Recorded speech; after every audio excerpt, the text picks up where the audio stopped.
Olá, gente, tudo bem? Hoje eu tô aqui com o Felipe. Nós vamos conversar sobre as dúvidas que eu tenho sobre o universo gay.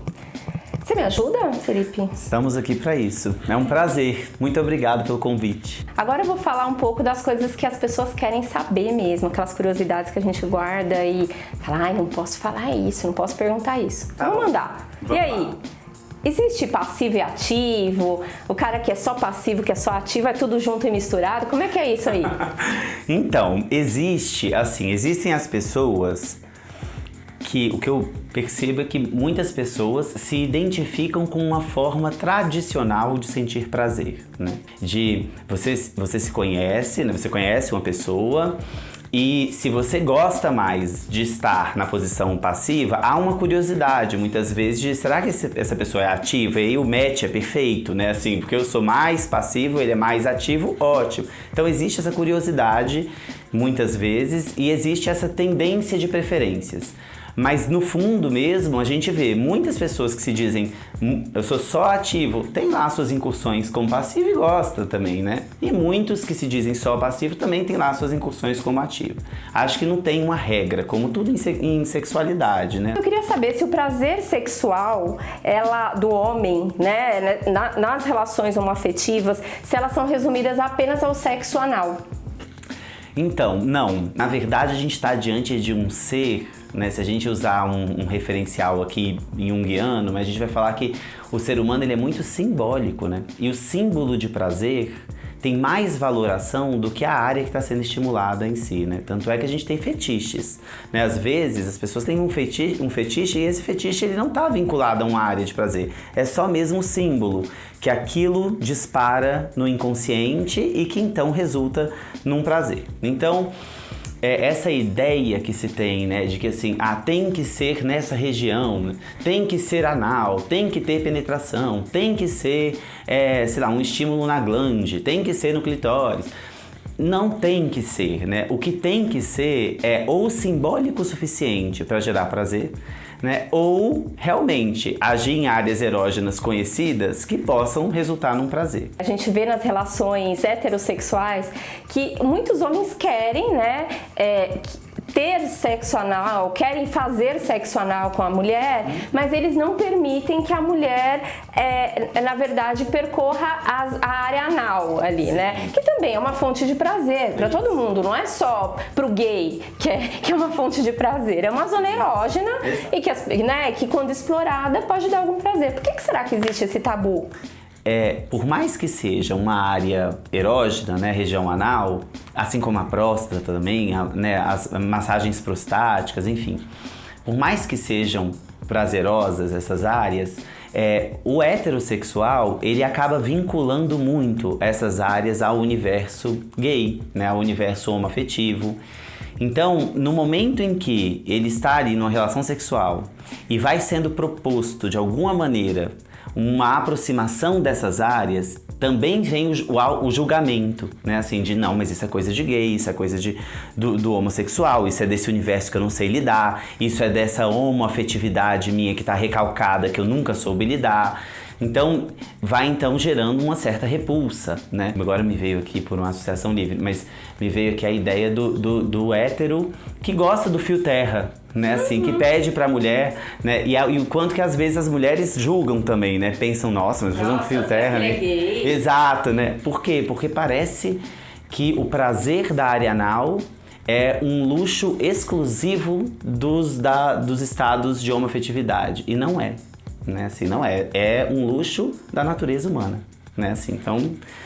Mas aí temos que lidar com esses superegos. Mas dá uma diquinha pra gente fazer ali o sexo anal com mais... higiene. Com mais higiene, né? A tal da chuca. O que é isso? Sim. As pessoas vão lá, sentam no vaso e tira o que tiver que tirar dali. E aí tem gente que vai tomar um banho e pega a mangueirinha do chuveiro, né? Relaxa, deixa a água entrar, né? Assim, e a água vai entrando e saindo e vai limpando. Isso é um jeito, né?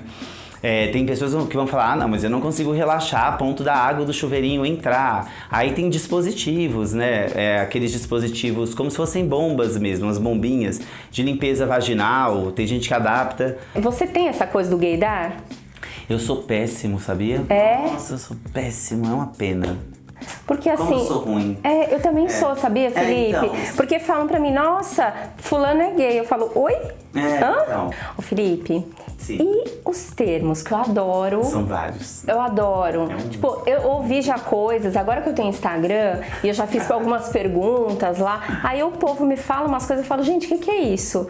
Eu aprendi NECA, que eu acho que não é muito difícil. Talvez seja o mais fácil. Mas assim, nível iniciante. Bicha POC, o que mais? Deixa eu ler. Bicha cracuda, eu não sabia o que era isso. Essa eu também não conheço. Bicha cracuda, deixa eu ver aqui o que mais que me falaram. Bicha pão com ovo, o que é isso? Pois essa coisa da bicha barata, né, assim, da coisa dada, é muito fácil, né, assim, como um pão com ovo você encontra em qualquer lugar, né? Então tem essa coisa, assim, uma pessoa que não se valoriza tanto como se fosse assim, né? Então ela se distribui. E a POC? Também, né? Tem essa coisa dessa... Porque POC tem aí uma ideia do pão com ovo também, né? Assim. Então é muito... Tem variações, mas é interessante, né? É uma linguagem, e aí eu acho muito interessante esse fenômeno da linguagem, Érica, porque se a gente beber da fonte da sociologia, um dos fenômenos que identificam, que dão identidade para um grupo de pessoas é a língua ou a linguagem que eles estabelecem, né? Então, quando você fala assim, Brasil, português, né? Alemanha, alemão, eles falam alemão, Estados Unidos, inglês. A língua que é dita também é um fator de identificação daquele grupo, né? E então é um reforçador da união do grupo e também dá uma ideia de que então estamos acolhidos por nós mesmos, né? Aproveitando, Felipe, eu queria saber o seguinte, existe cura gay? Na verdade, Érica, assim, de cara, não existe uma cura gay. Mas o que a gente vê, né, e se a gente pegar os teóricos mais recentes, né, sobre que estudam sexualidade, o que existe é que um indivíduo ele pode estar mais homossexual numa fase da vida ou em um relacionamento, e em outro relacionamento ele estar mais heterossexual. Né? O que a gente vai então entendendo é que o fenômeno da sexualidade, da orientação, ele pode sim ter uma dinâmica. E a gente vê isso com alguma frequência, assim, eu já namorei um menino, já namorei uma menina, e agora eu tô de novo namorando um menino, e eu acho que eu vou ficar namorando meninos. Não existe aí então a gente fala muito, né, coloca muito esse termo, né, o ser gay. Se a gente for olhar à luz das teorias mais recentes, o certo seria a gente falar estou. Eu estou gay, eu estou em uma relação homoafetiva, eu estou em uma relação... Mas percebe, é algo que é genuíno, não é algo você vai para um processo de terapia que vai te transformar no outro lado. Não. Porque ali tem fatores identificatórios, né? Tem ali o objeto de desejo, de alguma maneira, está sendo também um objeto de alguma descarga psíquica, né? Que é muito própria e muito de cada momento da vida daquele sujeito. Não tem como, numa terapia, eu ditar qual é o estado que aquele indivíduo tem que estar, né?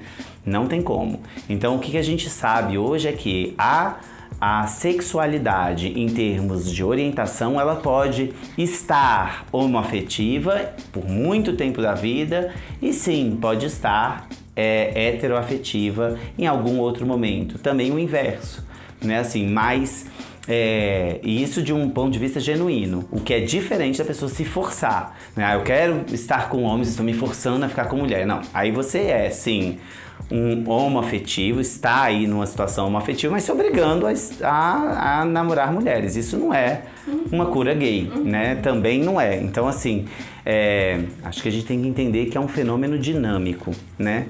Como é dinâmico a linguagem. Eu posso estar em uma fase que eu gesticulo mais, que eu falo mais, que eu sou mais expansivo e que eu converso, etc. Como eu posso estar em outra época da minha vida mais retraído, mais quieto e não tem um certo ou um errado. Houve uma mudança psíquica na minha expressão de linguagem e tudo bem. Como então pode haver uma mudança psíquica na minha expressão e orientação sexual. Tudo bem, né? Ô Felipe, mas então a gente não pode classificar a homoafetividade como uma escolha? Jamais, né? São esses processos psíquicos Isso é importante. Quando a gente fala de escolha, a gente está falando de uma natureza consciencial, do consciente. A orientação sexual não é pautada pelo consciente, como muitas coisas na nossa vida, né? São coisas pautadas pelo inconsciente, né? E aí, então, se é pautada pelo inconsciente, eu me vejo daquele jeito, eu me encontro homoafetivo, eu me encontro heteroafetivo. Né, assim, eu não escolho ser homoafetivo ou escolho ser heteroafetivo, porque não pertence à dimensão do consciente, do nível consciencial, esse fenômeno. Né? É algo que vem de outra instância, a instância inconsciente, né? Por elaborações muitas, que a gente não tem nem acesso muitas vezes. Deixa eu fazer um resumão do que a gente conversou aqui hoje, vamos ver. Então assim, parem de ser preconceituosos. Isso é muito bom. Né? Eu acho que também assim, quem quiser fazer sexo anal, faz, problema é de cada um. Exato. Ninguém tem a ver com com a área erógena alheia. Exatamente. Uma síntese interessante aqui que a gente precisa fazer é assim, o quanto que o incômodo, ele repousa nos conflitos inconscientes de cada um. Então, resumindo esse negócio que ele falou, isso quer dizer o seguinte, que quando você tá julgando o outro e achando alguma coisa, o problema pode ser seu, tá? Exato. Então, assim, a questão pode ser sua e não tem nada a ver com o outro. Então, olhe mais pra você e para de olhar pro outro. O ideal é você fazer psicanálise. Você procurar um psicanalista, se trate. Mas, se você não consegue fazer isso por qualquer recurso, então você não tem o conhecimento suficiente para você ficar falando da vida do outro. Exato, né? Então vamos lá, né? Vamos lá cuidar cada um da sua vida, que eu acho que é muito importante. Muito obrigada por sua participação aqui. Eu quero te chamar para outros programas pra gente falar sobre outros temas, porque acrescentou bastante. Eu acho que vai ser super útil aí o seu depoimento e as suas respostas. Pode me chamar e obrigado vocês que assistiram. Gente, até a próxima semana. Tchau, tchau! A sexualidade é algo íntimo e que diz respeito a nós mesmos. Se isso é verdade, por que será que nos importamos tanto com a sexualidade alheia? Parece que nós viramos os juízes do mundo. A gente precisa lembrar que cada um tem o direito de agir e viver como bem entender. Homossexualidade não é uma escolha. Devemos aprender e aceitar quem tem uma vida diferente da nossa. Como exigir respeito do mundo se nós mesmos não conseguimos respeitar e aceitar o outro como ele é? Pense nisso e até a próxima!